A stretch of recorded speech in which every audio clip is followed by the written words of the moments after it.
Alrighty, hi everyone, my name is Maddie and I'm going to be doing a role play of being a second grade teacher doing the subject of reading. So the first standard that I'm going to be covering is ask and answer such questions as who, what, where, when, why, and how to demonstrate understanding of key details in the text. And for this one, I am going to be reading the class a story. It's called We're All Wonders, and afterwards they'll have an activity. So first I will read the book and then I will show you the activity afterwards. So I found a PDF of the story because I don't have the book, but here it is. So We're All Wonders.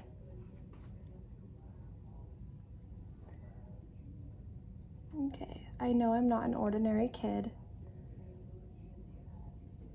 Sure, I do ordinary things. I ride a bike, I eat ice cream, I play ball. I just don't look ordinary. I don't look like other kids. My mom says I'm unique. She says I'm a wonder. My dog Daisy agrees. But some people don't see that I'm a wonder. All they see is how I look different. Sometimes they stare at me, they point or laugh, they even say mean things behind my back. But I can hear them. It hurts my feelings. It hurts Daisy's feelings too. When that happens, I put on my helmet, I put Daisy's helmet on too, and then we blast off, up, up, up, up through the clouds, across the galaxy, all the way to Pluto. We say hello to old friends. From far away, the earth looks so small. I can't see any people, but I know they're there. Billions of people, people of all different colors, people who walk and talk differently, people who look different, like me. The earth is big enough for all kinds of people. I know I can't change the way I look, but maybe, just maybe, people can change the way they see. If they do, they'll see that I'm a wonder, and they'll see that they're wonders too. We're all wonders.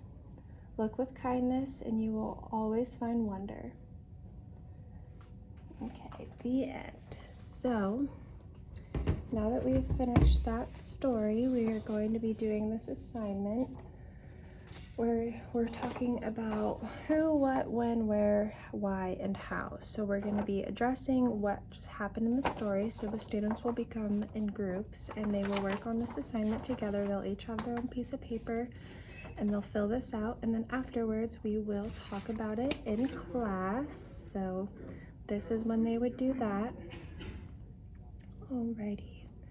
And then I would also have a second assignment from them because I really want them to gain the message from this story. I think it's very meaningful and impactful, and they can take this on as a life lesson for the rest of their lives. So then I also created this assignment where they're going to draw a picture of themselves, and then down below they're going to talk about what makes themselves ordinary, because I think that's kind of a good thing to know. Like, and it can be anything. It can be like physically or mentally. So like, for example, like I have a huge scar on my knee, like that's what makes me ordinary. So that's one thing, but it could be really anything, whatever you would like to put. Alrighty. So after that, we're going to go to our second standard. Our second standard is identify the main purpose of a text, including what the author wants to answer, explain, or describe.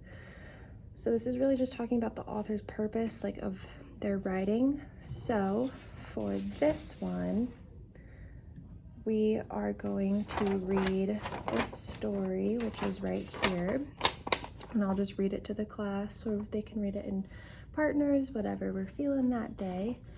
And so here's the story. It's called Playground. There's no author, but it goes. Molly and her friend Bella were playing at the playground. They were supposed to be taking turns on the swing. Molly counted to 100 while Bella was on the swing. Bella didn't get off the swing. Bella, I counted to 100. It's my turn, said Molly. You counted too fast. It's still my turn, Bella said. Molly was upset. She wanted to turn on the swing too. What could she do? Molly could tell the teacher, but her teacher always wanted them to try to solve the problem first. What could she try? She decided to try using an iMessage. That means to tell the other person how you're feeling, why you feel that way, and what they can please do to make it better. So I also have this assignment that's going to be called Author's Purpose. So you're going to put the title here. There's no author, so we can just leave that blank. And then we're going to be talking about why did the author write it. And you can either color it in or circle, whichever one. And there's 3 different options. So the 3 different options are to inform, and to inform means to give you information about something. The second one is to entertain, to provide the reader with a story just for fun, or to persuade, to convince you to do something or agree with them.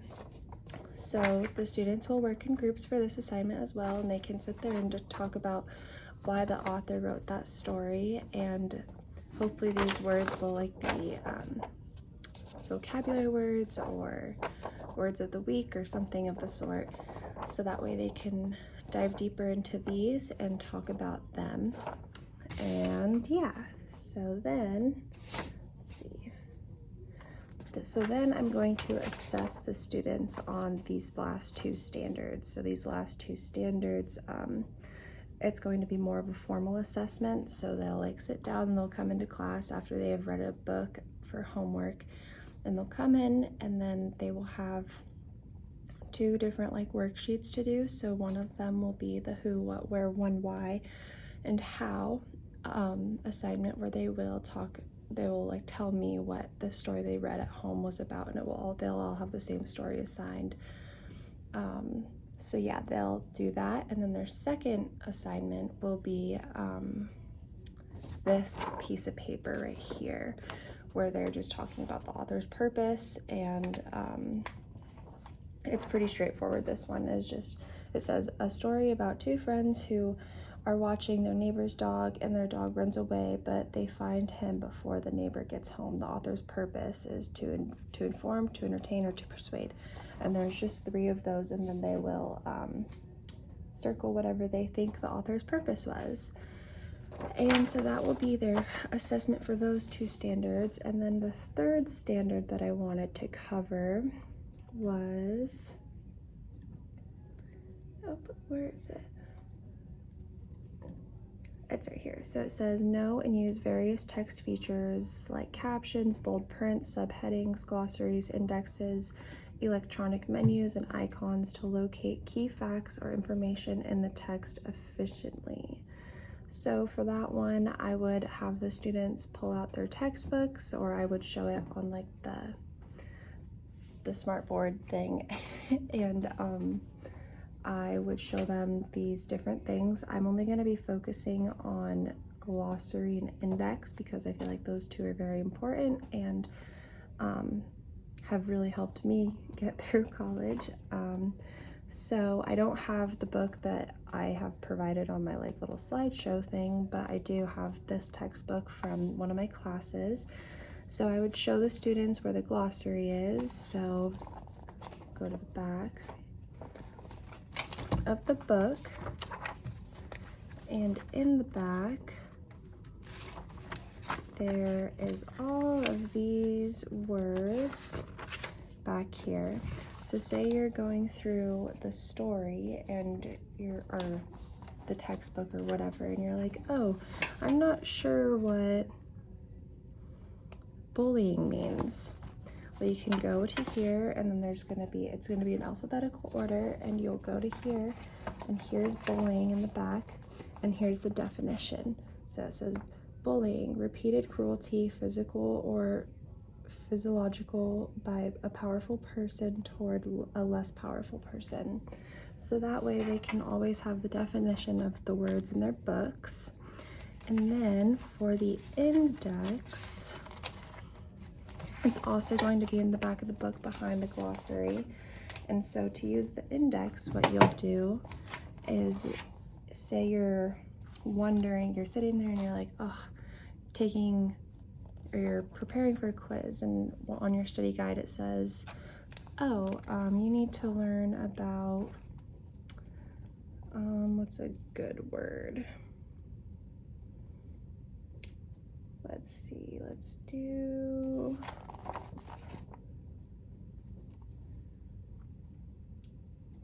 see, equity. So you'll go into your index and you'll find that word equity in here, and it will say on the page, I'll try to see if you can see it. It says the page number 109. So then and all of the page numbers that equity will be talked about on will be in the index. So then you'll go to page 109, and then it will give you the information about equity, and you can sit there and read it to study for whatever that purpose is. So it's going to be somewhere on this page, but equity is talked about on here. So to assess this standard, what I'm going to have them do is I would just pull them up one by one. I'd be sitting at my desk and I'd have a textbook there, and it would just be like a conversation. It'd be a little less informal and feel like a little bit more comfortable, hopefully, where they would just come and sit with me, and I'd be like, hey, can you show me where the index is and show me where to find the word author? And then they would show me on the book, and then I would also be like, can you find the definition of purpose for me? And then they would go in the book and show me that. So yeah, that is my second grade lesson presentation. Thank you for a wonderful semester, and I hope you have a great day.